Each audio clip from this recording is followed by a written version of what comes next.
All right, welcome to another episode of Leaders Arise with Demola Awoyele. Always a joy, always a pleasure to hang out with you every now and then on this platform on Leaders Arise. And it's my prayer that this episode will change you and transform you. And of course, you will have testimonies to share. All right, I want to appreciate your feedbacks and comments over time, and I want to encourage you to keep them coming. Feedbacks and comments are important. Let us know how much work has been a blessing to you. It also helps us to know areas to improve, and of course, so that we can be better at what we do. Thank you once again. I appreciate you for always joining us on this episode, on this platform, all right, of Leaders Arise. So today, I want to further on the teaching I began last episode on change, and then so I want to title it When Change Happens. When change happens.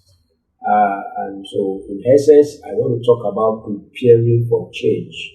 All right, preparing for change. If you were part of the last episode, you will remember I told you some things to note about change, part of which I emphasized that we need to prepare for change. All right, change must not catch you unawares. All right, so I realized I just said that word personally the last episode, so it's good that I really teach you how to prepare for change. All right, so preparation is very important to success in life.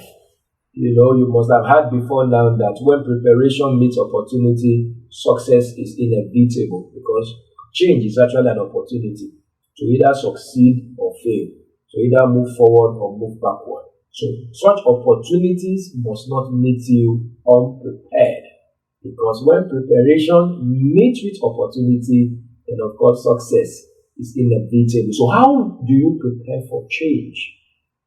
How do you prepare for change?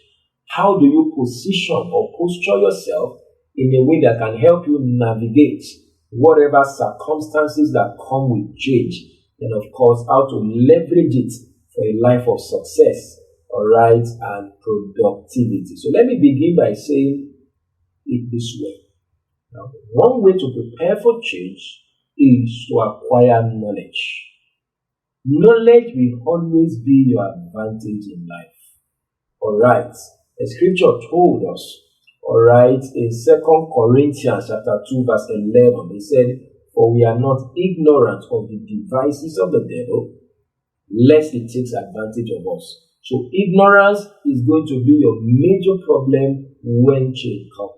For example, the COVID-19 pandemic is what the world is currently battling with now. What do you know about COVID-19? I'm not saying that you should go and know the virus, you are not a biological scientist or whatever, but I'm just saying, what do you know about the outcome of COVID-19?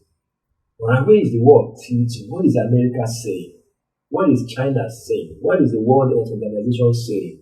All right. So knowledge is very important.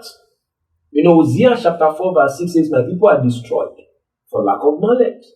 So if you see anybody that suffers the consequence of change, it is because that person failed to prepare or to gather knowledge. All right, so knowledge is important. Knowledge is important. So you've got to gather knowledge. You've got to gather knowledge. All right, you've got to prepare yourself. For example, in your industry, what do you know about the new normal in your sphere of endeavor? If you're in the media world now, what is happening? What is in vogue? Ministry, what do you know? Knowledge, and you know knowledge is progressive. You can't bank on the knowledge of yesterday.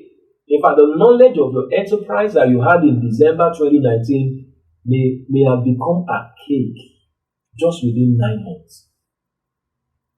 That's the implication. So you don't say, no, I don't know. What? You see, if you don't know as much as today or yesterday, you still are ignorant. I'm telling you.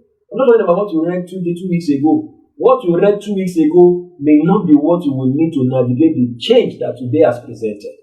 So go for knowledge. And that's why on this platform, I always want to emphasize knowledge. Because you are as effective in life and leadership to the extent that you have knowledge. Knowledge. Because when you stop learning, you start dying. Knowledge places you at a place of advantage.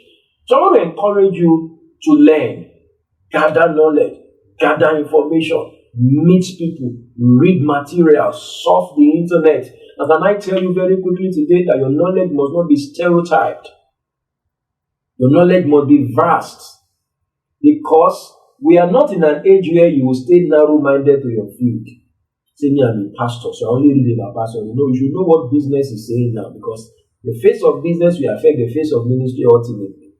Since I'm a fashion designer, I don't have to know what the dollar to naira rate is now. You are not a fashion designer, you are something else. Because it will impact your business.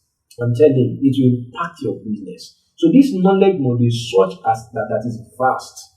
Alright? Like I normally tell people, you must know everything about something and you must know something about everything. Knowing something about everything makes you a specialist. Alright? Or knowing everything about something makes you a specialist. Knowing something about everything makes you a generalist.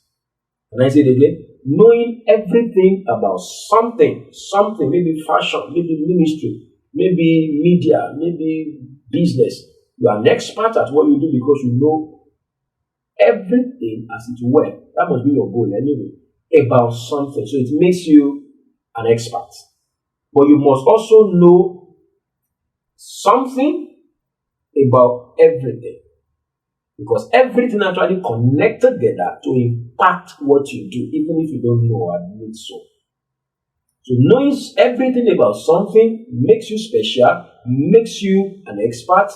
But knowing something about everything makes you a generalist. So I say it this way, you must be generally special and specially general. My emphasis actually is that you should be open-hearted enough to learn vastly. Because the more you learn, the more you acquire knowledge, the better you are positioned to navigate change for a productive end. That's the first point I want to talk about.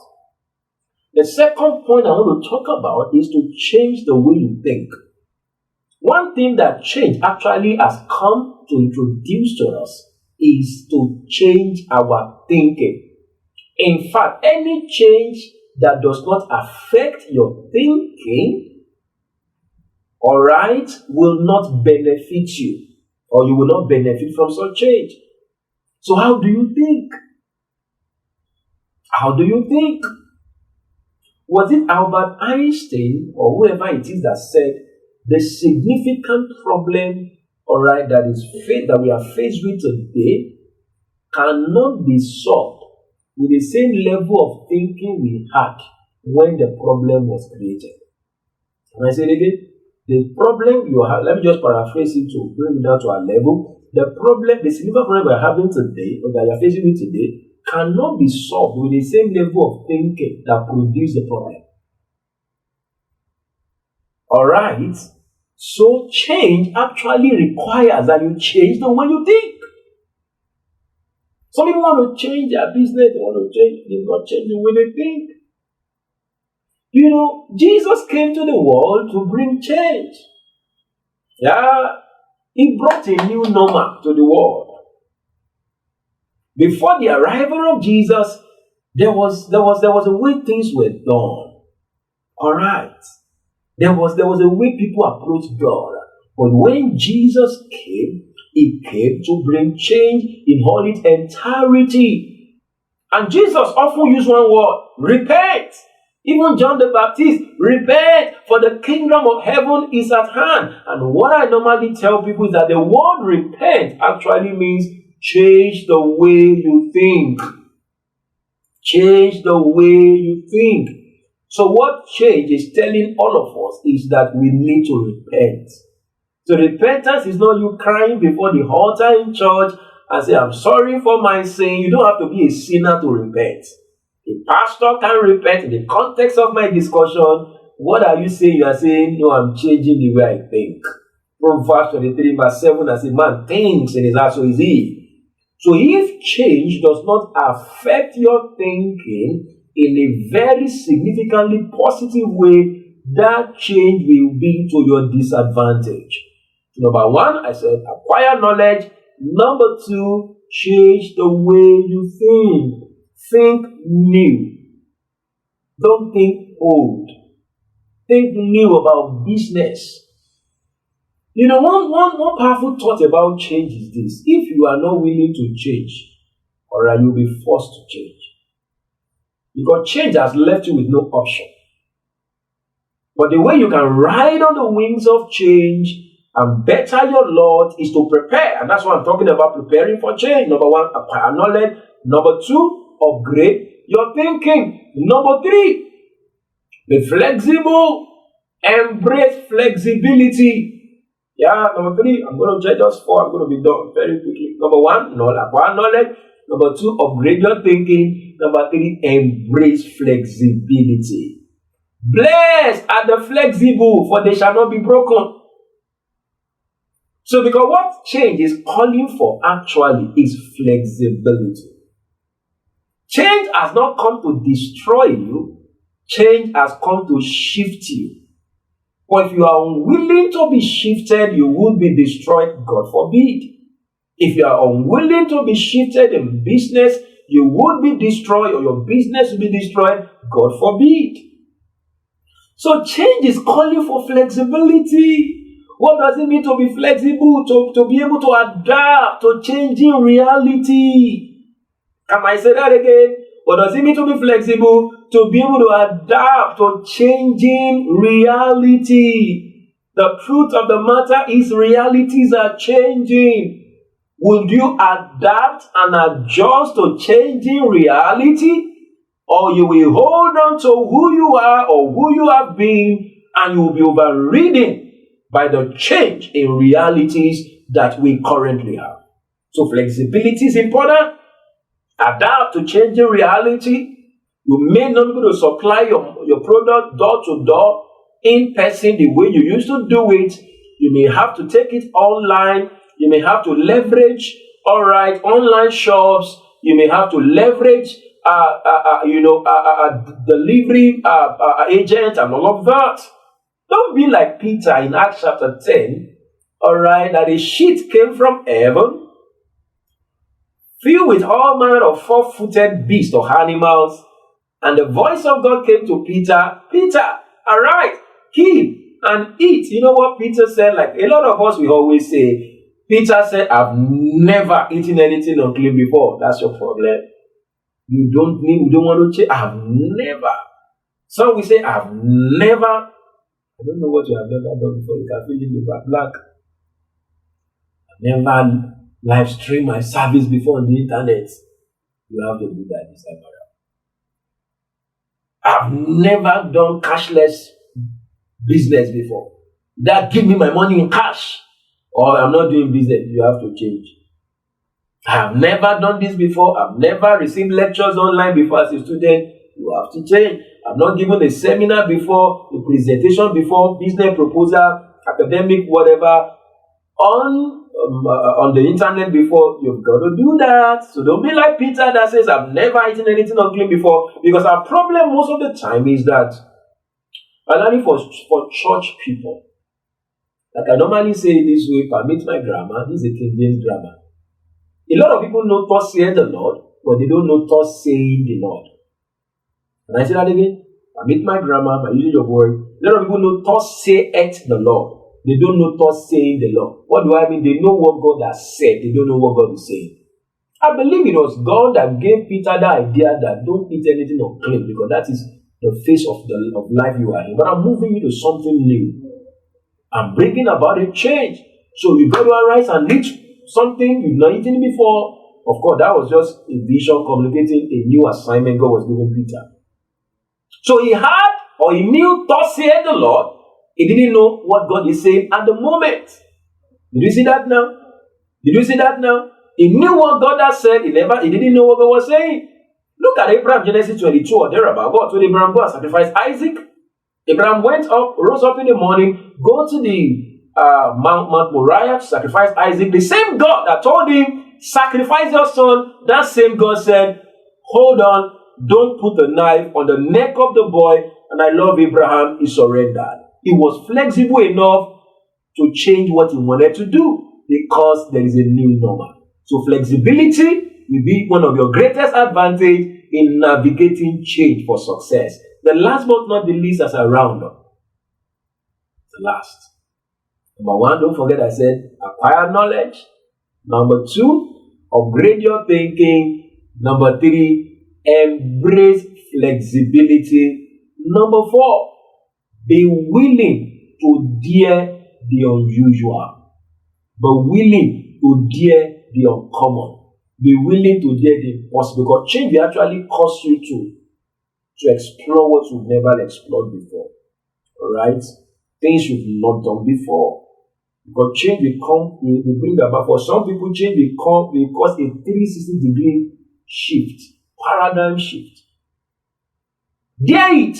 It can be scary sometimes. I've not done this before. But change says, do it. So, people who will benefit from change, they've got to be darers. They've got to be audacious. They've got to be willing to put their feet in the waters of their destiny. They have got to learn how to go to where they've not gone before. They have got to learn how to do what they've not done before. So it takes faith to actually get to do that. But you have got to do that because that is what change actually requires. I hope today's episode of Leaders Arise has been a blessing to you. We have been talking about change. And today's episode, I emphasize the need to prepare for change so that you will get an advantage out of change. I've told you the need to acquire knowledge, upgrade your thinking. Alright, I've told you the need to embrace flexibility and to dare the uncommon. I need you to rise out of this broadcast and go right there, apply this teaching to whatever sphere of endeavor you might find yourself, and I can bet it with you, you are going to come out on the other side better than you have been before, stronger than you have been before, more successful than you have been before. Thank you for this time with me on this broadcast. Don't forget to like our page or subscribe to our channel, and don't forget to take advantage of our resources on our website. And of course, let me have your feedbacks and comments so I can know how this teaching has been a blessing to you. Do well to help us share this stream across your platform so that your friends also can be blessed as you have been blessed. Thank you again for this time out. I get to meet with you again on the next episode of Leaders Arise. God bless you. Have a blessed time.